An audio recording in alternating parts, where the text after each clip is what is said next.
एक दिन माता सीता सखियों के साथ उद्यान में खेल रही थी। वहाँ उन्हें दो तोते बैठे दिखाई दिए जो बड़े ही सुंदर थे। वे दोनों पक्षी एक वृक्ष की डाल पर बैठे बैठे एक बड़ी मनोहर कथा कह रहे थे। इस पृथ्वी पर श्री राम नाम से प्रसिद्ध एक बड़े सुंदर राजा होंगे। उनकी महारानी का नाम सीता होगा। श्री रामचंद्र जी बड़े बुद्धिमान और बलवान होंगे तथा समस्त राजाओं को अपने अधीन करके सीता के साथ 11,000 वर्षों तक राज्य करेंगे।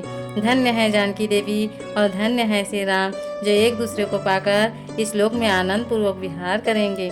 तोते के मुंह से ऐसी बातें सुनकर सीता जी ने सोचा कि ये दोनों पक्षी मेरे ही जीवन की कथा कह रहे हैं, इन्हें पकड़कर सभी बातें पूछ लेती हूँ। ऐसा विचार कर उन्होंने सखियों से कहा, यह देखो, इस पर्वत के शिखर पर जो वृक्ष है उसकी डाली पर दो पक्षी बैठे हुए हैं। ये दोनों बहुत सुंदर हैं, तुम लोग चुपके से जाकर इनको पकड़ लाओ। सखियां उस पर्वत पर गईं और दोनों पक्षियों को पकड़ कर लाई। सीता ने उन्हें हाथ में लेकर प्यार किया और आश्वासन देते हुए कहा, देखो, डरना नहीं, तुम दोनों बड़े सुंदर हो। मैं यह जानना चाहती हूँ कि तुम कौन हो और कहाँ से आए हो। राम कौन है और सीता कौन है, तुम्हें उनकी जानकारी कैसे हुई। सीता के इस प्रकार प्रेम पूर्वक पूछने पर उन पंछियों ने कहा, देवी, वाल्मीकि नाम से प्रसिद्ध एक बहुत बड़े महर्षि हैं। हम लोग उन्हीं के आश्रम में रहते हैं। महर्षि ने एक बड़ा मधुर काव्य बनाया है जिसका नाम है रामायण। उसकी कथा मन को बहुत प्रिय लगती है। महर्षि ने अपने शिष्यों को रामायण पढ़ाते हैं और सदा उनके पदों का चिंतन कराते हैं। प्रतिदिन सुनते सुनते हमें भी उसकी बातें बहुत कुछ मालूम हो गई। हम तुम्हें राम का परिचय देते हैं। वो अयोध्या के महाराजा महर्षि दशरथ को बुलाकर उनके पुत्री के यज्ञ कराएंगे। उस यज्ञ के प्रभाव से भगवान विष्णु उनके यहाँ 4 शरीर धारण करके प्रकट होंगे। वे चारों भाई क्रमशः श्री राम, भरत, लक्ष्मण और शत्रुघ्न के नाम से प्रसिद्ध होंगे। देवांगनाएं भी उनकी उत्तम लीलाओं का मान करेगी। श्री राम महर्षि विश्वामित्र के साथ मिथिला पधारेंगे और राजा जनक के यहाँ रखा हुआ शिव जी का धनुष तोड़कर लक्ष्मी स्वरूपा सीता के साथ विवाह करेंगे। उनके अन्य 3 भाइयों का विवाह भी मिथिला में ही होगा।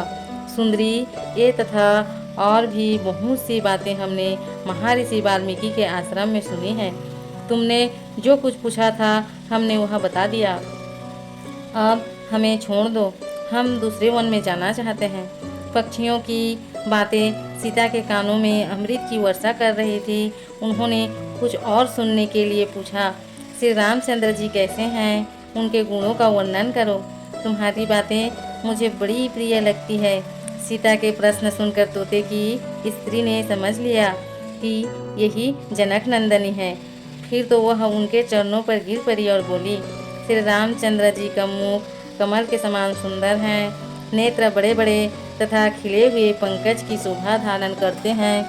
नासिका ऊंची, पतली और मनोहारिणी है। दोनों बाहें सुंदर ढंग से परस्पर मिली हुई हैं। भुजाएं घुटनों तक लंबी और मनों को लुभाने वाली हैं। गला शंख के समान है। विशाल वक्ष स्थल में शिवस्य का चिन्ह सुशोभित होता है। उनका कटिभाग, जंघा तथा घुटने अत्यंत मनोहर हैं, वर्णन से परे हैं। श्री रामचंद्र जी का रूप कितना मनोहर है, इसका वर्णन मैं क्या कर सकती हूँ। जिनके 100 मुख हैं वो भी उनके गुणों का बखान नहीं कर सकते। जिनकी झांकी देखकर लक्ष्मी की मोहित हो जाती है, उनका वर्णन करके दूसरी कौन स्त्री है जो मोहित न हो। मैं श्री राम का कहाँ तक वर्णन करूँ। वे सब प्रकार से ऐश्वर्यमय गुणों से युक्त हैं। जनक नंदनी सीता धन्य है जो रघुनाथ जी के साथ हजारों वर्षों तक प्रसन्नता पूर्वक रहेंगी। किंतु सुंदरी, तुम कौन हो जो इतने प्रेम के साथ श्री रामचंद्र जी के गुणों का वर्णन सुनती हो। सीता जी बोली, तुम जिसे जनक नंदनी सीता कहती हो वही मैं हूँ। श्री राम ने मेरे मन को अभी से लुभा लिया है। वे यहाँ आकर जब मुझे ग्रहण करेंगे तभी मैं तुम दोनों को छोड़ूंगी। तुमने अपने वचनों से मेरे मन में राम को पाने का लोभ उत्पन्न कर दिया है। अतः मेरे घर में सुख से रहो और मीठे मीठे पदार्थों का भोजन करो। सीता की यह बात सुनकर सुगी अनिष्ट की आशंका से कांप उठी और विनती करती हुई बोली, साध्वी, हम वन के पक्षी हैं, पेड़ों पर रहते हैं और स्वच्छ विचार करते हैं। तुम्हारे घर में हमें सुख नहीं मिलेगा। मैं गृहिणी हूँ, अपने स्थान पर जाकर बच्चे पैदा करूँगी, उनके बाद फिर तुम्हारे पास आ जाऊँगी।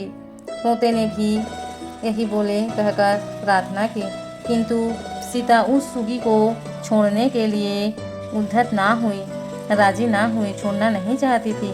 दोनों पक्षी बहुत रोए गिड़गिड़ाए, किंतु उन्होंने बाल कोचित हट के कारण उसे नहीं छोड़ा। वे वनवासी विहंगमों की हार्दिक वेदना का अनुभव ना कर सकी।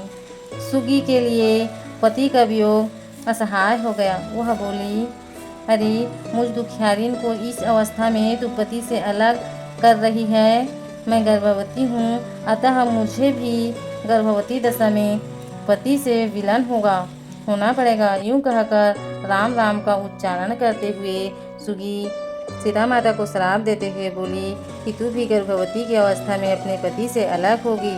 ऐसा कहते हुए अपना प्राण त्याग दी। उसे लेने के लिए एक सुंदर विमान आया और वह दिव्य रूप धारण करके उस विमान के द्वारा भगवान के धाम को चली गई। पत्नी के वियोग में तोते ने भी देह का त्याग कर दिया। वहीं इस वेरा का बदला लेने के लिए अयोध्या में धोबी के रूप में प्रकट हुआ। इस प्रकार विदेह नंदिनी सीता के जीवन में आने वाले विरह दुख का बीज उसी समय पड़ गया। जय श्री राम।